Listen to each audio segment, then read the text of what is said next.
Olá pessoal, vamos dar continuidade à nossa disciplina de Química Farmacêutica. Hoje nós falaremos sobre metabolismo e biotransformação, correto? Vamos aqui acompanhar. Diz assim, metabolismo é o conjunto de reações bioquímicas que os fármacos sofrem no organismo, geralmente por processos enzimáticos, correto?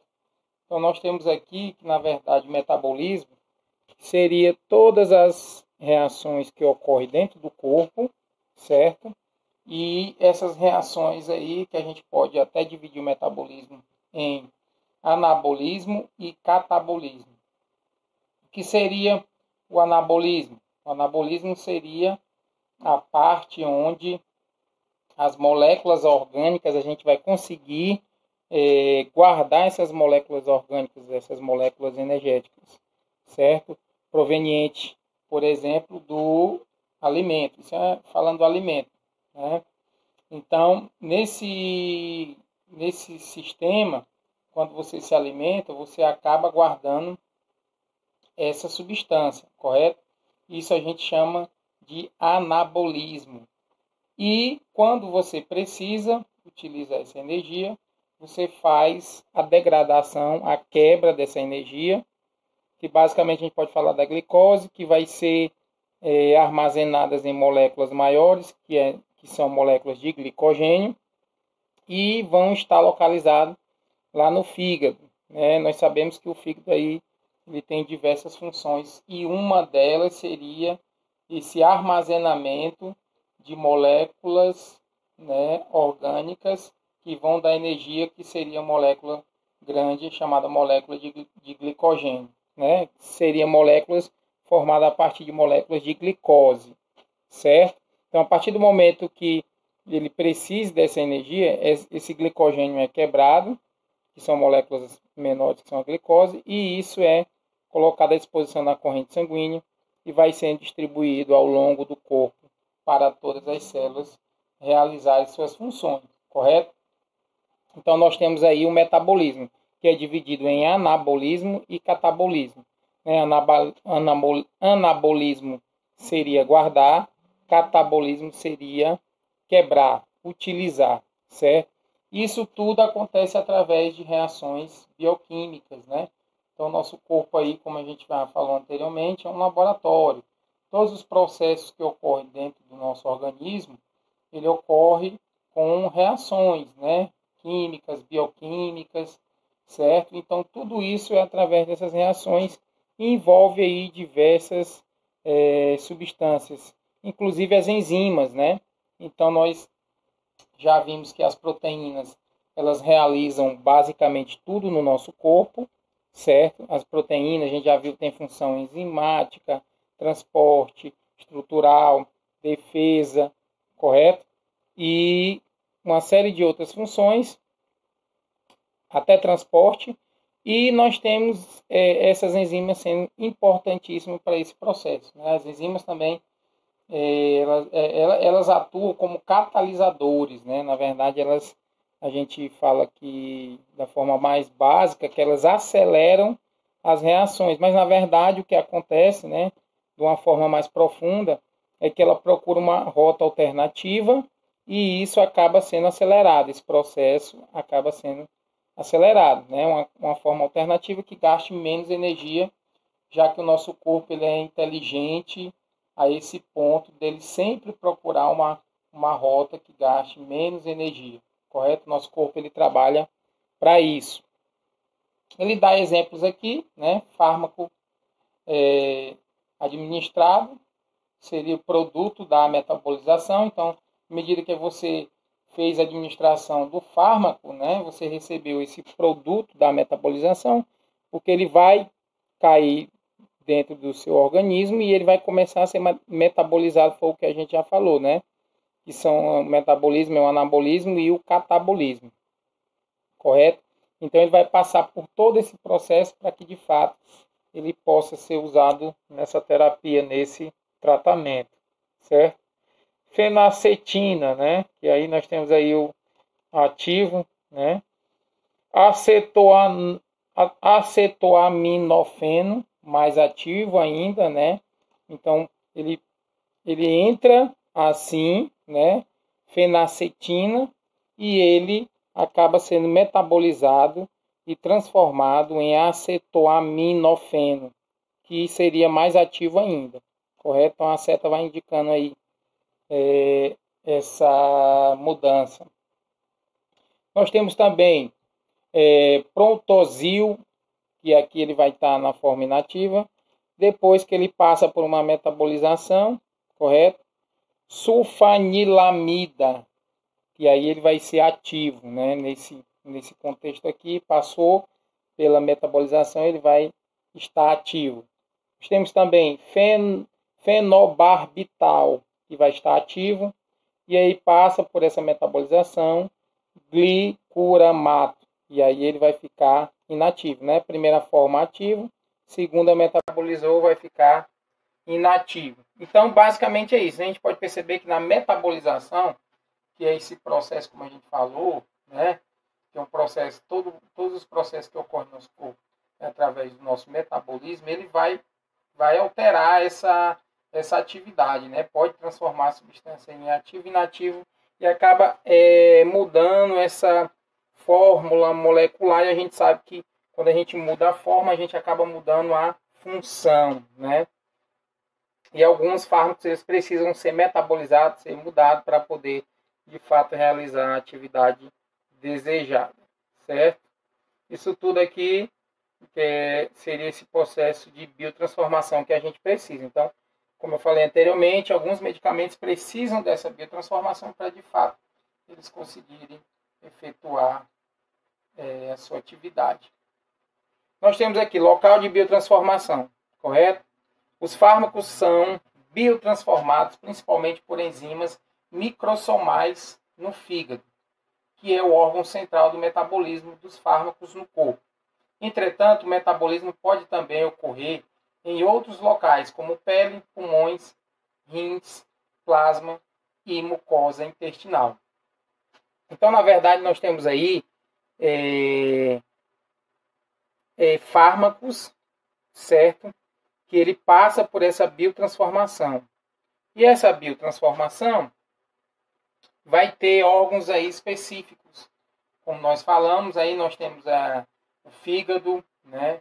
Que é o órgão central do metabolismo. Nós temos também, além do fígado, nós temos aí a pele, nós temos os pulmões, nós temos os rins. Então, são estruturas que a gente tem que passa por esse processo de biotransformação. Principalmente o fígado, né? O fígado aí é o órgão principal, inclusive ele consegue até fazer esse processo de regeneração. E a gente tem como, de fato, sendo um órgão importantíssimo para o processo de metabolismo. Ele tem que ser... a gente tem que ter uma atenção grande com ele, porque ele faz parte dos maiores processos metabológicos. A gente pode dar um exemplo do álcool, né? O álcool ele não é uma substância boa para o nosso organismo. Então, à medida que vai sendo ingerido uma quantidade excessiva, esse álcool precisa ser degradado o mais rápido possível, certo? E essa degradação é que vai fazer com que nós tenhamos problema no corpo. Porque para fazer essa degradação, ele precisa usar energia, e essa energia é proveniente da glicose, correto? E essa glicose seria usada para as outras atividades, né? Para os nossos sentidos naturais, seria usada para a nossa visão, para o nosso paladar, seria usada para a nossa movimentação, né? Então, seria usado para as diversas outras tarefas do nosso organismo. Quando a gente tem esse volume muito grande de álcool, essa glicose ela é consumida, né, na sua maior totalidade, e esses outros órgãos e sentidos eles passam a não ter essa demanda necessária. Então, é por isso que nos prejudica. Nossos movimentos, todos os nossos sentidos ficam afetados, porque há um déficit de glicose, que glicose vai gerar energia, e todo o nosso corpo só funciona à base dessa energia que a gente já sabe que é ATP, adenosina trifosfato. Então, nós precisamos, de fato, dessa ATP, correto? Então, o fígado ele trabalha nesse sentido. É das substâncias que ele acaba degradando. Ele tem outras funções, produz a bile, que emulsifica a gordura, ajuda a quebrar, correto? Ele também produz hemácia, destrói hemácias envelhecidas. Então, ele participa de várias atividades do nosso corpo, correto? É um órgão muito importante, o único órgão que consegue se regenerar, correto? Então, ele é um órgão importantíssimo. Nós temos a pele também é fundamental. A pele é considerado o maior órgão do corpo na questão da área, né? Então, tem uma área grande, porque ela envolve todo o nosso corpo. Principalmente a função dela é a função de proteção. Então, nós temos essa função de proteção como sendo uma das principais. Ela vai também fazer processo de excreção de algumas coisas, né? Secreção de algumas coisas. E secreção, por exemplo, glândula sebácea, aquilo ali, não nos interessa mais para o corpo, precisa ser eliminado. Mas a gente tem secreção também como suor, né, que vai controlar a nossa temperatura do corpo, certo? Libera substâncias químicas também que acabam matando bactérias que ficam na superfície do nosso corpo. Então nós temos uma série de funções que a nossa pele tem e ela é fundamental para o nosso corpo, correto? Os pulmões também têm funções e a função é a questão da respiração e leva esse nutriente na respiração, correto? É o gás oxigênio, gás carbônico, que essa troca é contínua, ela é feita toda hora do nosso processo de respiração, que vai incluir a inspiração, quando eu absorvo esse ar com mais gás carbônico do que gás oxigênio do que gás carbônico, e a expiração, que é a liberação que tem mais gás carbônico do que gás oxigênio. Então, tudo isso forma o processo de respiração. Então, é fundamental, porque é a partir da respiração que nós vamos ter uma substância inorgânica que é importantíssima para a produção de energia, que o nosso oxigênio, que vai fazer a quebra da molécula orgânica glicose, né, e de outras moléculas, e a partir daí a gente consegue produzir a nossa ATP, como já foi citado, a adenosina trifosfato.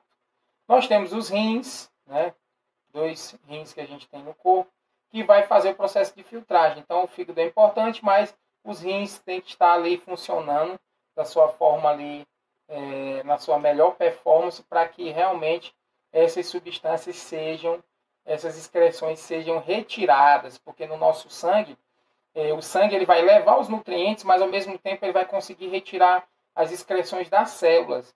E que excreções são essas? São excreções do metabolismo celular que a célula tem durante o processo dela, né, de vida. Então ela tem a absorção do gás oxigênio, mas também ela acaba metabolizando esse oxigênio com a glicose e produz uma excreção, né, que é como se fosse as fezes e as nossas urinas. As células também, como unidades vivas, elas conseguem produzir isso e liberam isso através do sangue.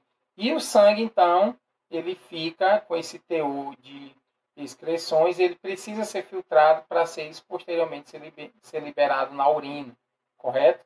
Então, os rins são importantíssimos. E nossa mucosa intestinal, que ela vai estar relacionada, então, a esse processo de absorção. Então, a absorção no nosso corpo é importantíssima, principalmente dos nutrientes, né, dos fármacos, então, da própria água, que é um nutriente inorgânico. Então, nós temos essa responsabilidade do momento que a gente faz a ingestão de alimentos ou de outra coisa, a gente precisa fazer essa absorção, e essa absorção ela vai terminar lá no intestino. Não que ela ocorra só no intestino, mas essa absorção de fato ela tem esse término no intestino. Nós temos lá um tecido chamado mesentérico, que envolve o intestino. É um tecido bastante vascularizado, e esse tecido, com muito vaso, vai fazer a absorção desses nutrientes e encaminhar isso pelas nossas veias, pelas nossas artérias, né, dentro do nosso corpo, né? Os nossos vasos aí de nutrição, que são as artérias, e depois, posteriormente, as excreções vão entrar na nossa rede venosa, né, que vão retornar para o coração para novamente ser oxigenado. Então, nós temos como fundamental importância esse processo. E a gente tem que entender essas biotransformações que ocorrem no nosso corpo, correto? E aí nós temos as fases, né? Primeira fase, segunda fase. E aí nessa primeira fase nós podemos fazer assim, né? A primeira fase, produto intermediário. E aí na segunda fase, produto final. Então vai chegar esse produto intermediário e ele vai passar por um metabolismo onde ele vai ser transformado. E aí nós temos então essa fase chamada fase final, né? Então a primeira fase, fármacos apolares são inativados ou têm sua polaridade aumentada através de reações. Então nessa primeira fase a gente pode perceber isso, né? Esses fármacos apolares a gente já tem ideia que seria essa célula que não tem um polo, né? A gente pode citar assim, para dar um exemplo, os lipídios, eles são apolares, né? Então, eles podem ser inativados ou terem a polaridade aumentada. Então, nesse caso, pode acontecer essas duas situações nessa primeira fase. Oxidação, né? Desalogenização, desalquilação, desaminação e hidroxilação. E pode acontecer outros processos. Então, na oxidação, o próprio nome já diz oxidar, vai quebrar essas moléculas, correto? E aí na oxidação há uma perda, certo? Já na redução é o contrário, há um ganho. Oxidação a perda, redução a ganho, né? Perda de quê? A gente já estudou, está relacionada à oxidação, perda de elétron, redução, ganho de elétron, correto? Na redução, né? Nós temos, como eu falei, esse ganho, e aí azorredução, nitrorredução, redução aldeídica ou cetônica. Então, nós temos aqui esses casos na redução, então, causando um ganho de elétron. E nós temos hidrólise, né? Desaminação, desesterificação. Então, na hidrólise, o próprio nome diz hidro, né? A água lise quebra com a água, correto? Nós temos essa, então, desaminação, ou também chamado, ou pode ser a desesterificação. E, depois de tudo isso, né, a retirada do grupo alquílico, né? São um grupo aí apolares. Como eu já falei, são os grupos que não possuem polos. E é a questão que as moléculas, tem moléculas que são polares, que possuem polo, e tem moléculas apolares que não possuem esse polo, né? A questão das cargas, né? Cátion, carga positiva, carga negativa. Fase 2. Compostos polares são inativados por processo de metilação, acilação ou conjugação, com sulfatos, dentre outros. Gera um produto menos tóxico do que o produzido pela fase 1, sendo excretado em uma das seguintes formas conjugada, oxidado, reduzido, hidrolisado ou inalterado. Então, na segunda fase, nós estamos vendo aí, são os compostos polares, eles são inativados, correto? E pelo processo de metilação, certo?